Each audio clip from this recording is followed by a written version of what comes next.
Magandang gabi mga boss, mga camping, mga kabunyog. Ay, salamat sa dumadagdag subscriber ng mga friend. Ano ho tayo ulit kay Idol Christian Isguera. Ah, Trillanes, Edgar Mutabato, ibinilin ni Pinoy bago bumaba sa pwesto. Ito yung sinasabi ko na parang sa palagay niyo mga friend. Pero ito totoo nangyari. Administrasyon ba ni Pinoy ang may kasalanan? Yan ho, tanong kung bakit nagkaroon tayo ng presidenteng kagaya ni Digong.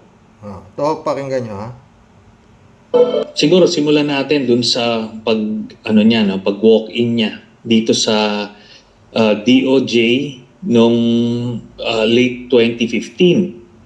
At yun nga, nung time na yon kasi nanganganib yung buhay niya, kaya alam niya na papatayin siya, then si Mutabato ho, si Matubato pala to, Matubato. Okay. Yung sinasabi ni Trillanes. Walk-in siya, literally walk-in, no? Commute sila by land from Davao City, lumipat doon sa 7 hours ago to at may 39,000 views. Tataas pa po to. Tacloban, diretso by land, tumawid ng Bicol, hanggang sa dumating siya ng DOJ at sa security, inquire, walk-in. So, vinet sila ng DOJ. Itong mga panahon na to, wala na si Senator Laila, kandidato na siya. Binet siya, and eventually na-confirm nila yung kanyang mga allegations, kaya nilagay siya sa Witness Protection Program ng NBI. Okay, ngayon, ito yung medyo hindi magandang pangyayari dyan. Noong mga panahon na ito sinasabi ko ngayon, si Pinoy, alam niya na na yung impormasyon na yan talagang tatamaan si Digong. Kaso he was pinigilan nung mga, sabihin nating mga advisors ng isang kandidato for president, dahil ang tinutukoy niya siguro itong kandidato for pinigilan siya ng mga advisor daw nung kandidatong for president, no? Ang hula ko dito, ang sinasabi niya rito si Mar Rojas kasi si Mar Rojas ang administration candidate ni Pinoy, at saka nga po itong si Atty. Leni Robredo. Tuloy. Baka daw mawalan sila ng boto sa Region 11 dahil si Duterte daw ay very influential doon. So dahil doon, hindi nila nilabas si Matubato. And that time, hindi kasi kandidato si Matubato. Hindi kandidato si Duterte, rather. Hindi pa, mga October ito November. So ang assumption nila gagawin nilang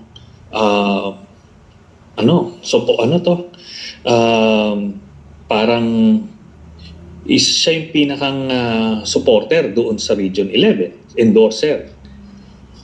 So they were trying to court the support of Duterte and his support base. Yes, oo.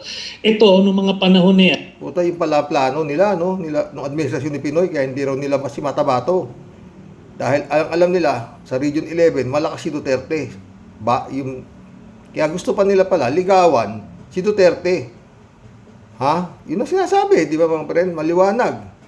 Dahil hindi pa tumatakbo hindi nila alam na tatakbo si Duterte ng presidente. Di ba? Tuloy natin. Yan, hindi naman gaanong ano si si Pinoy, no? After niya na lang nalaman yung ganyan situation. Anyway, so hindi nga nilabas, tapos eventually itong si Duterte pinatakbo ito, no? Hinayaan tumakbo kahit na supposed to be disqualified na siya kasi mali-mali nga yung kanyang application. Yun yung sinasabi ko, mga friend. Hindi mali-mali yung kanyang application. Late filing of candidacy siya, hindi na siya pwedeng tumakbo ng pagka-presidente, di ba? Yun sinasabi ko Yun naman talaga nangyari. Tuloy natin. Pero pinayagan nilang tumakbo. Bakit? To. Application form, di ba? Yung COMELEC was supposed to decide na i-disqualify ito, kaso may mga magagaling na naman ng advisors. Yung COMELEC pala noon, araw na yun, magde-decide na i-disqualify na si Digong. Dahil nga yung Digong, wala na late filing of candidacy na siya. Kaya si Digong, naging substitute candidate siya nung si Dino na kandidato para mayor, umatras. Si Duterte ngayon ang pumalit kay Dino. Paano ka tatakbong presidente? Mayor candidate si Dino. Pero pinayagan pa rin dahil sa advisor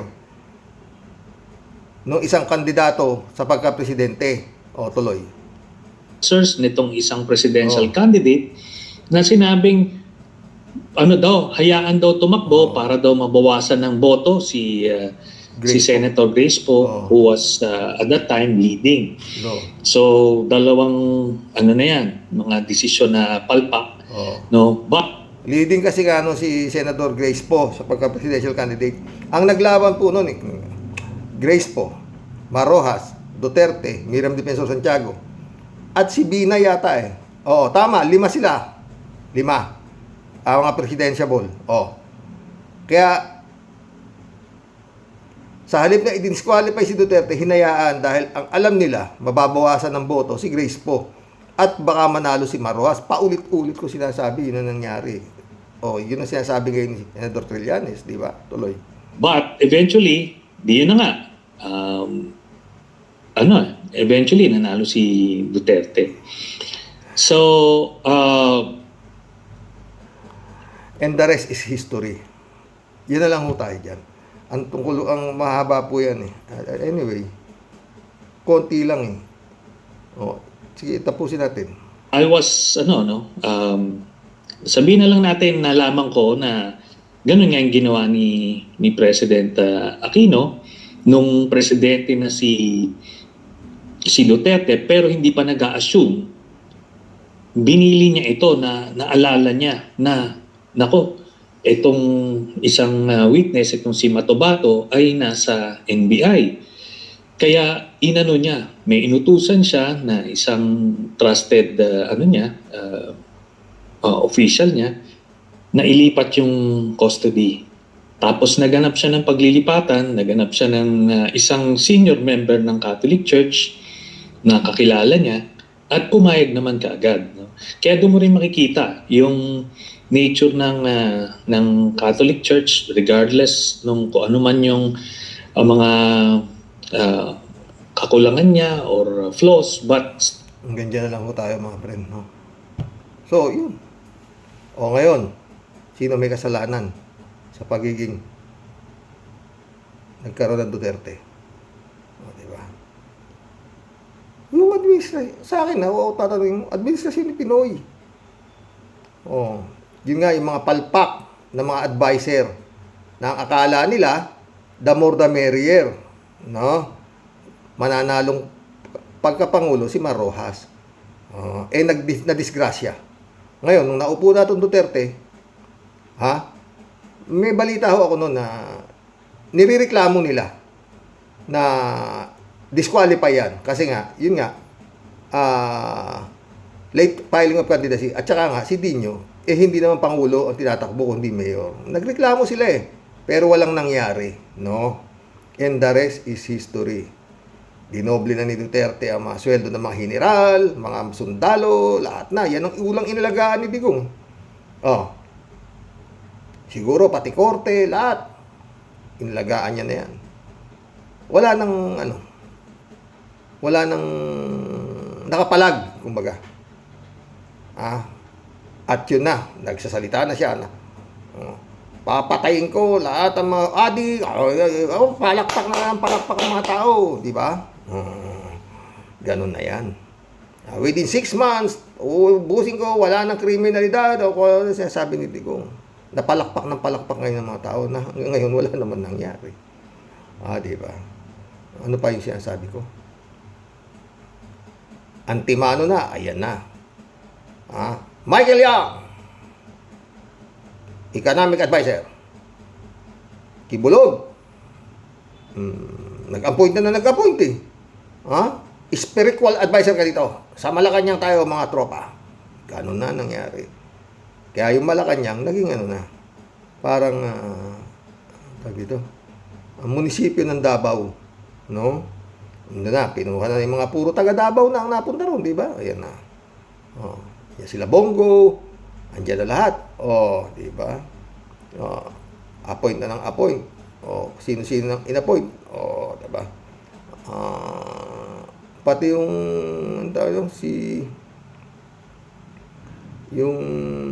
yan, sila Garma, yan na, gano'n na. Yun pa yung mga puro taga Davao halos eh. Ang bumandera na eh. Kumbaga sa sinasabi doon si Trillanes, sa Davao Mafia. Sa Davao, hindi naging Davao Mafia, Philippine Mafia na lumaki na ng lumaki ang sunog. Pero yun nga, sino-sisi mo? Maliwanag na disqualify si Digong dahil hindi siya nakapag-file ng late filing na siya ng pagka-presidente. Nag-substitute siya kay Dino na majority candidate. Pinayagan. Di ba? Pinayagan nila dahil yun nga, buong akala nila makaka-apekto kay Grace po. Di ba? Pero kung hindi sila pumalpak, sabi niya, si Trillanes sabi, palpak na. Kung hindi sila pumalpak, yung mga advisor niya na nag-advise na pumalpak, di sana, either na ang nanalong presidente, si Grace po, o Rojas, o Binay, o Miriam Defensor. Walang Duterte, wala sanang nangamatay na libo-libo sa peking drug war ni Duterte. Di ba? At yun nga, tinago pa nila si Matabato dahil ang plano nila, ligawan pa si Duterte, ayon kay Trillanes, para sa boto sa Region 11. Dahil alam nila na yun nga, malakas si Duterte sa Region 11. Diba? Dahil yun nga, bakit di ka malakas hindi natatalong mayor? Mayor, si Inday mayor, lahat mayor, diba? Hawak ni Duterte, kumbaga. Ganon. Ang kaharian ni Duterte, ang Davao. Yun ang nangyari. And the rest is history. Hanggang ngayon, sakit ng ulo ni Marcos. Pero hindi natin alam kung ano na nangyayari, di ba? Wala na ho eh. NBI, asa na? Pinuntahan ba sila ni Sara Duterte tungkol doon sa mga tinatanong nila bakit nasampahan na ba ng kaso doon sa sinabi ni Sara Duterte na ipapapatay niya si Bongbong na hindi papapatay, talagang inutos niyang patayin di ba? Wala. Magulo ho, mga boss. Itong administrasyon din na ito, no? At hanggang ngayon, wala pa rin yung 103 na signatories ng Kongreso na para maging Bicol Express. Sabi ni Velasco ba yun? Yung anak ni Kuya Cesar. Wala pa ho lahat. At sa 13, mag-rally ang Iglesia ni Cristo sa Luneta para pigilin ang impeachment ni Sara Duterte at ayon sa Iglesia ni Cristo, para magkasundo na ang Marcos at Duterte at huwag na kayong mag-away. Peace be with you.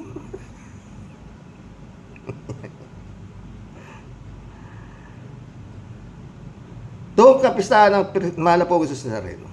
Kabilin-bilinan ho ng mga pare. Huwag na kayo mga kandidato, huwag na kayong pumapil dito. Huwag na kayong magpa-epal, ganyan.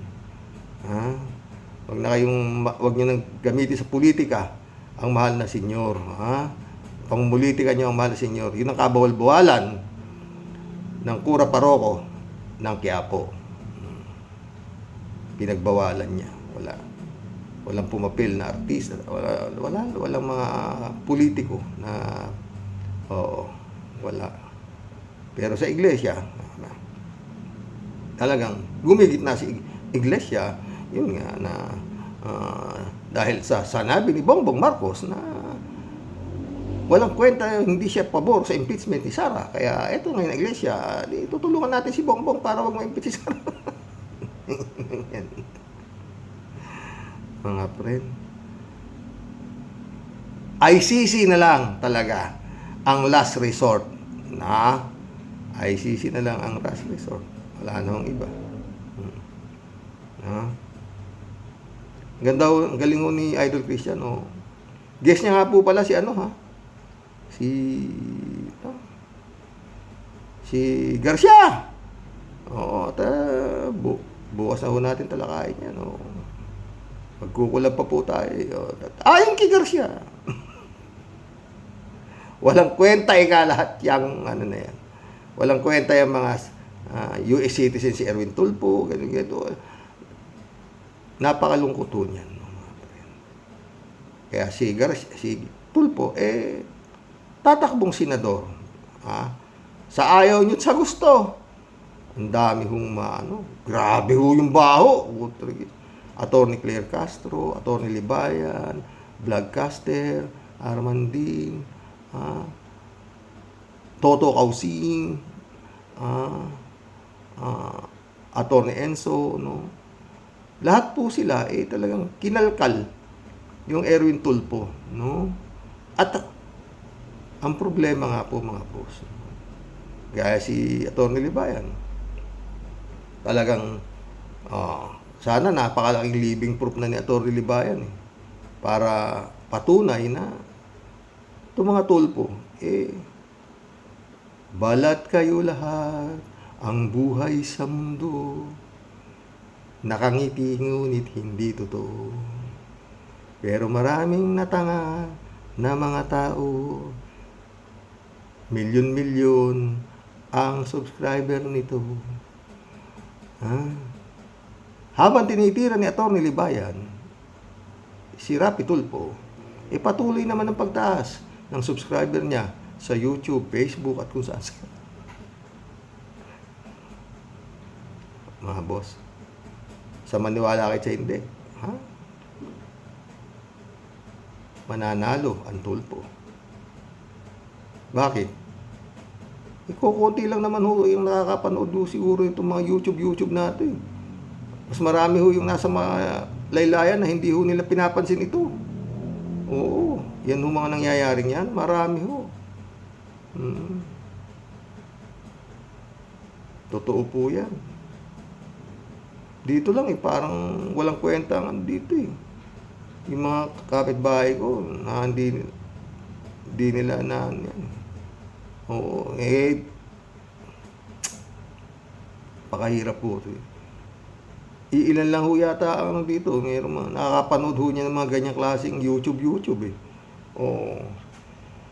Maramihan yun nga, farmers, mga ganun, isang kahig, isang tuka, ganun. Wala na silang panahon dyan sa mga ganyang issue. Basta't merong ayuda, nakapila na sila.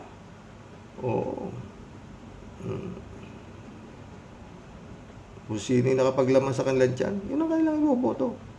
Wala silang pakialam kung ano na ang bukas.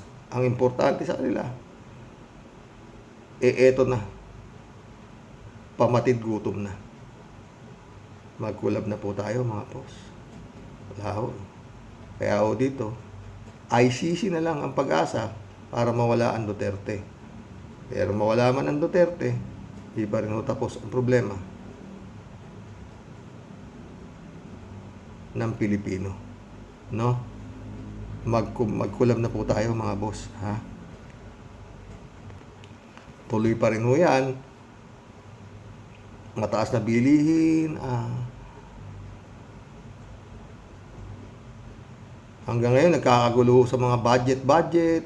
kung saan dito, doon, PhilHealth, whatsoever, ang dami. Hindi na usakop ng Duterte yan. Marcos administration na yan, di ba? Yun na lang po magagawa natin, mga friend, mga kabunyog, mga kakamping, ang magdasal sa mahal na poon, Jesus. Oo. Sa Panginoon Diyos. Magdasal ang Pilipinas na may marating, no? Pero ang iglesia, ang gusto ng iglesia ay magkabati ang Marcos at Duterte. Mag-collab na ho tayo. Joey Tubileha, shout out. Librado Tubigo, shout out. Blessed morning, Karoks, and to all warriors watching from Edmonton, Alberta, Canada. God bless po. Stay safe and healthy. Talagang ibang-iba ang translation ng Nazareno. Iba talaga yan. Iba talaga yan. Edmundo Cheng, shout out Hindi kayang tanggapin ng mga INC laganap na katotohanan na ang tunay na relihiyon sa buong mundo ay Katoliko, na hindi lang sa Pinas lang nagmula, kaya katakot-takot na paninira ang inaabot ng relihiyong Katoliko sa INC na hindi naman tama. Mantang may INC, wala silang Pasko. Araw-araw Pasko sa kanila. At ang Panginoong Hesus ay hindi Diyos sa kanila. Yan ay kanilang pinakamatandang kapatid. Yun ang kanilang paniniwala. Wala raw sa Biblia, kaya ayoko magbabasa nga ng Biblia, na nakalagay doon na ang Panginoong Hesus ay Diyos. Kalat ni Baya, shout out. Hindi Diyos si Jesus sa Iglesia ni Cristo. Siya ay isang tao lamang. No.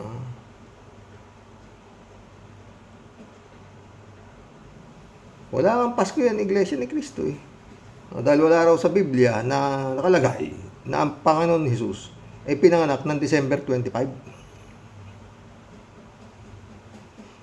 Ganun Yan. Yung mundo cheng, di ba mga sasagutin ho ako dito na mga tungkol dyan. Lahat ng kasamaan na nangyayari sa mundo ay may hangganan at may katapusan at dapat pagbayaran, at yan ang bilang karma.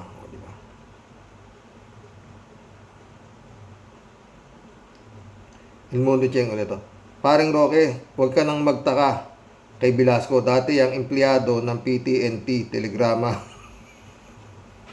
Oy, totoo ba yan? Kaya putol-putol ang salita. At pinsan ni Kuya Cesar. Patay tayo dyan.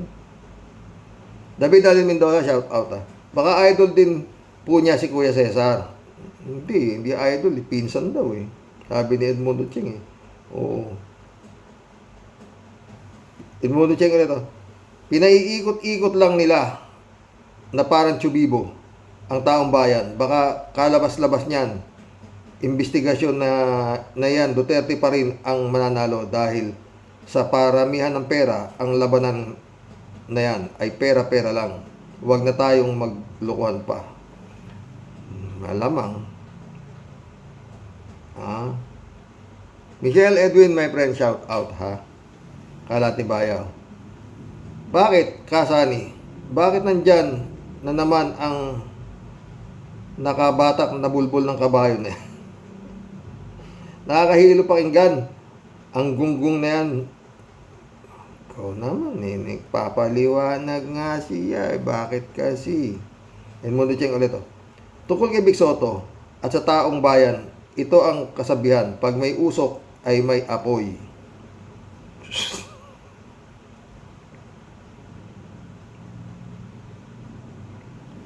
Pinoy C. South Bay, shout out. Ito ang sabi ng Panginoon nakasulat sa banal na Biblia.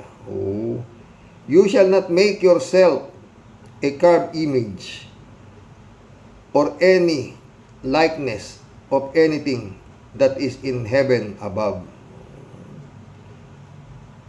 or that is in the earth beneath, or that is in the earth beneath, or that is in water under the earth. You shall not bow down to them or serve them.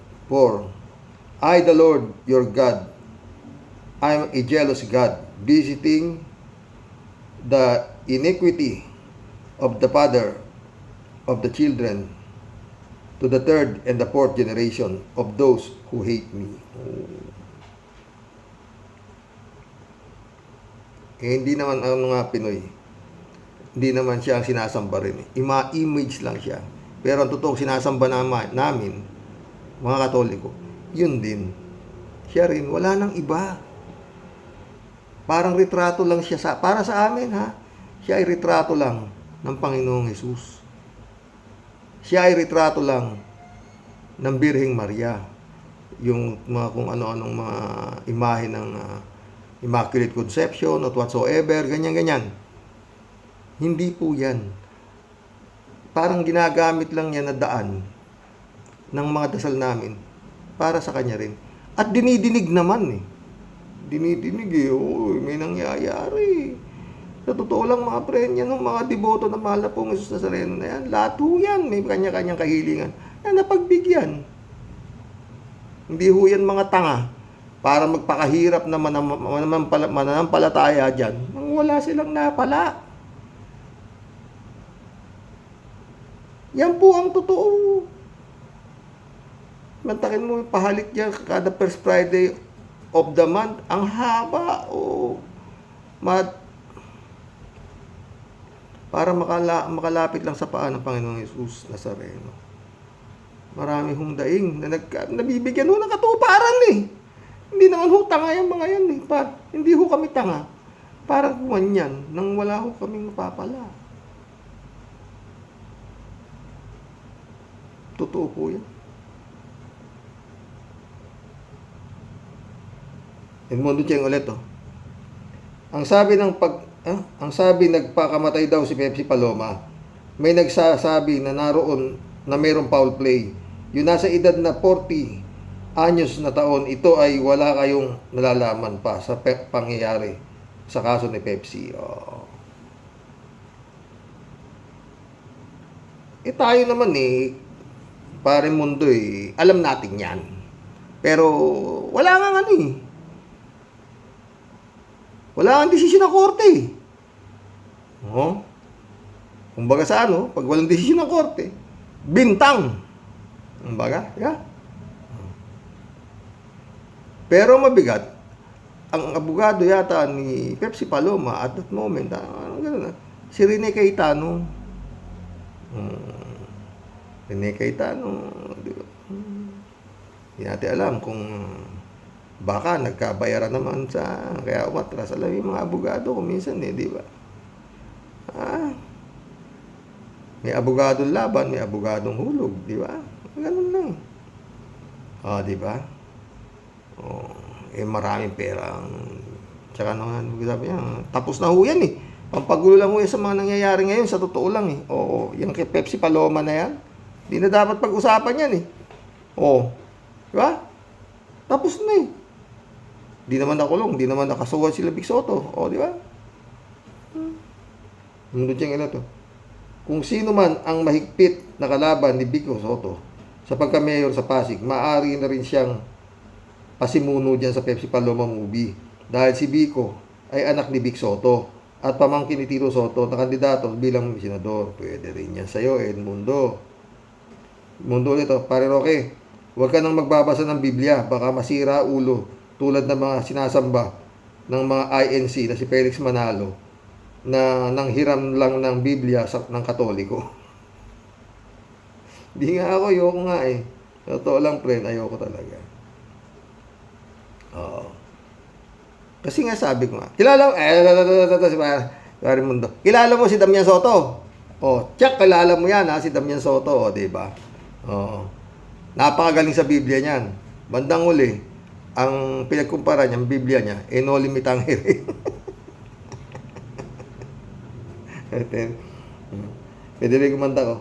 Kaya naman pala mabagal ang aksyon ng impeachment ay dahil si SecGen ganito kabilis. Yung bagal ng salita bagay din sa bagal ng aksyon niya. Baka pwede na itong payagang magretiro. Inantok bigla ako. Di kaya mapanis na ito sa tagal ng aksyon.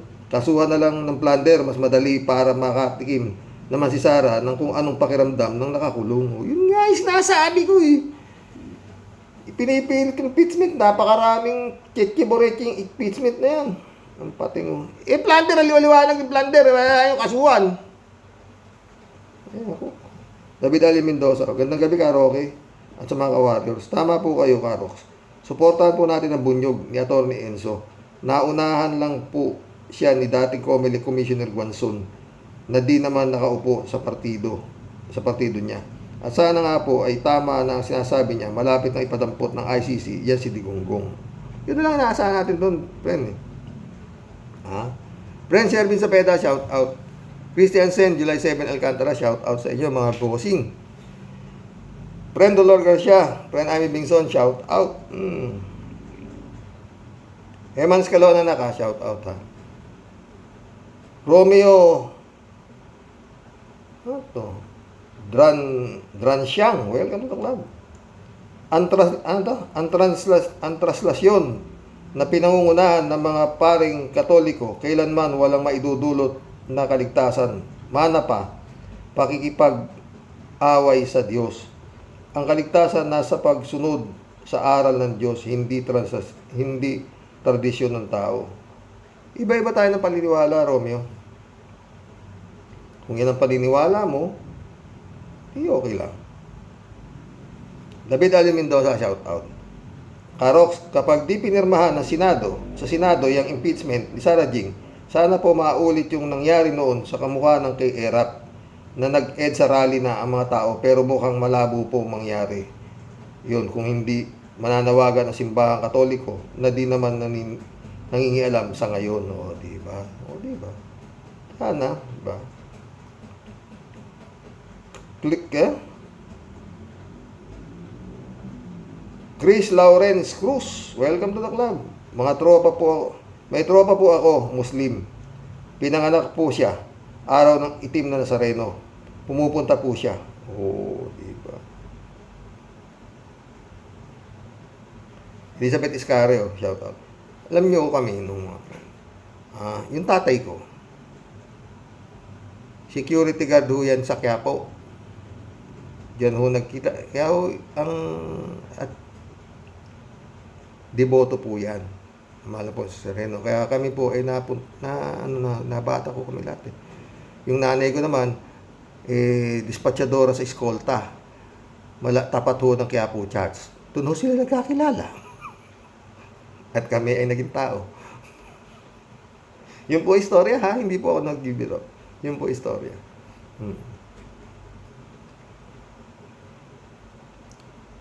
At ang aking ama nagsawa sa biyaya ng mahal na po Jesus Nazareno. Kaso nung nalunod sa biyaya ang mabait kong ama, hindi niya alam kung paano lahat ng bisyo pinasok.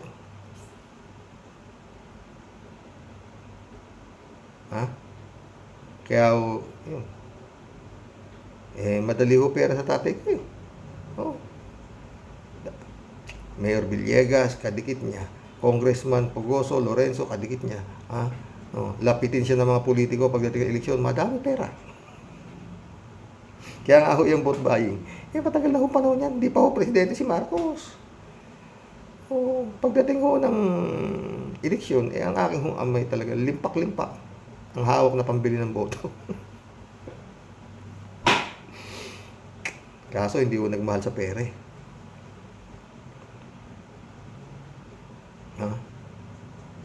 Wala ako kami gagawa eh. Yun ang tatay ko eh. Pero kung nagmahal sa pera, hindi ko biro. Napakayaman namin. Talagang hindi ko ba sa pera. Ang inubos sa bisyo. Hindi ko namundar eh. Hindi ko namundar. Barkada, kabila. Araw-araw, lasing. Lahat ho ng bisyo. Wala ko tayong magagawa. Hindi ko ako pwede mamili ng tatay. Yan ho ang naibigay. Pero nirespeto namin. Totoo. Hirap isipin, ano? Elizabeth Iscario, good evening, Sir Rox. Diyan pinakikita kung gaano karami ang deboto ng ating poong Nazareno. At diyan dapat makita ng buong mundo ang ating sampalataya sa ating Panginoon Jesucristo. Kaya ako, never akong nag-attempt na magpalit na reliyong ko bilang Katoliko. Kasi para sa akin, the best at gusto ko ang naging desisyon ng aking magulang na binyagan ako bilang isang Katoliko. Parehas tayo. Oo. Kalat ni Baya. Kaya walang impeachment, hindi nila kaya ang power, alindog at gayuma ng Sweetheart Sara. Si Sweetheart Sara lang ang maganda at ang malakas. Patay tayo dyan. Ganun.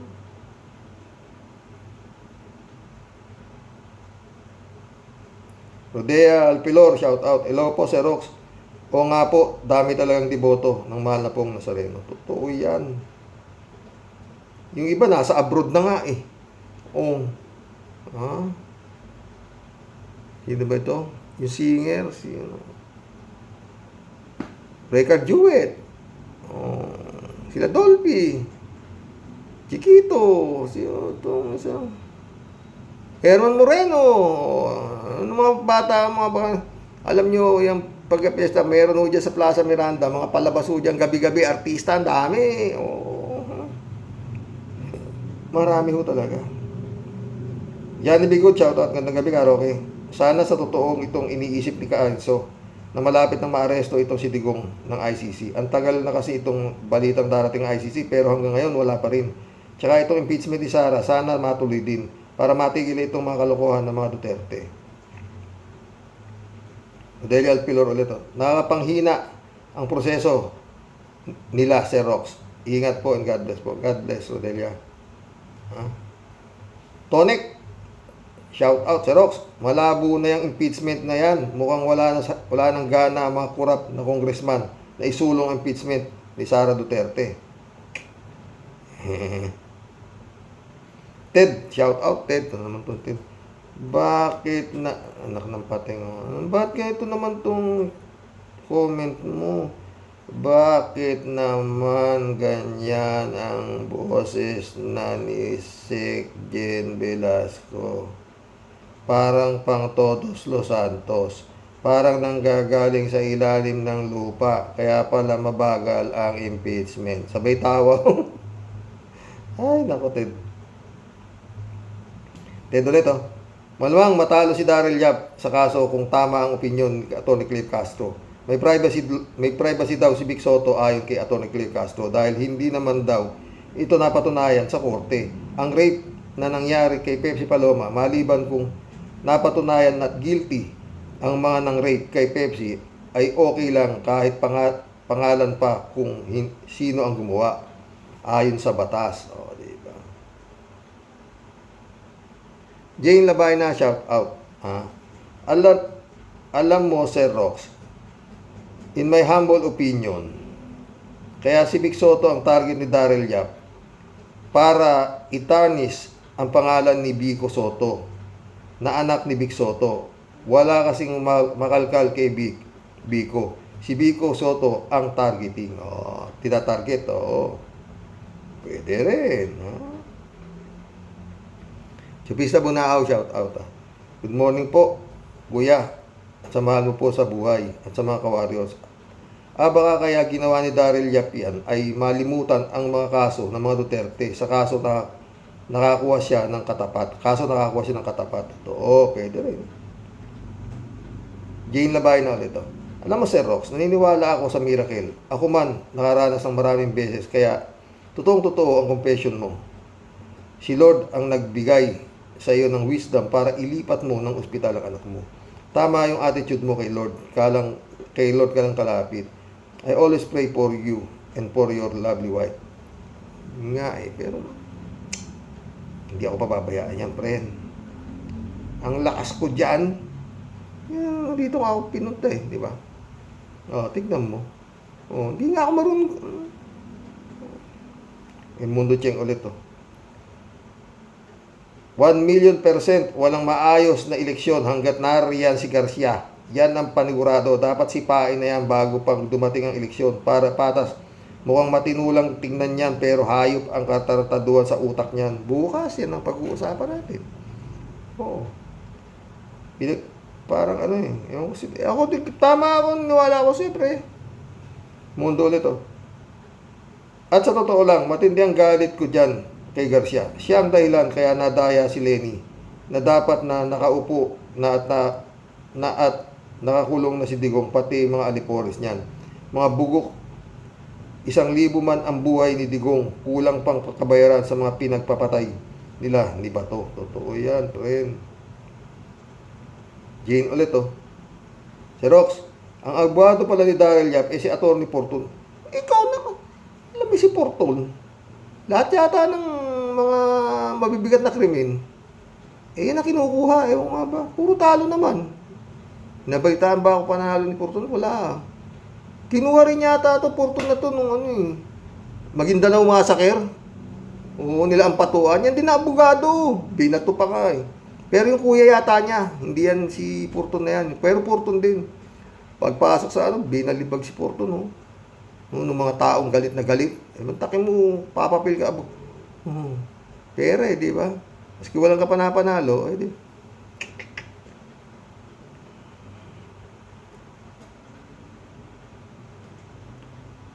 May mga abogado kasi mga friend, walang puso no? Pera-pera lang din di ba? Nag-aral kayo na abogasya, alam niyo kung may panalo yung kaso o wala.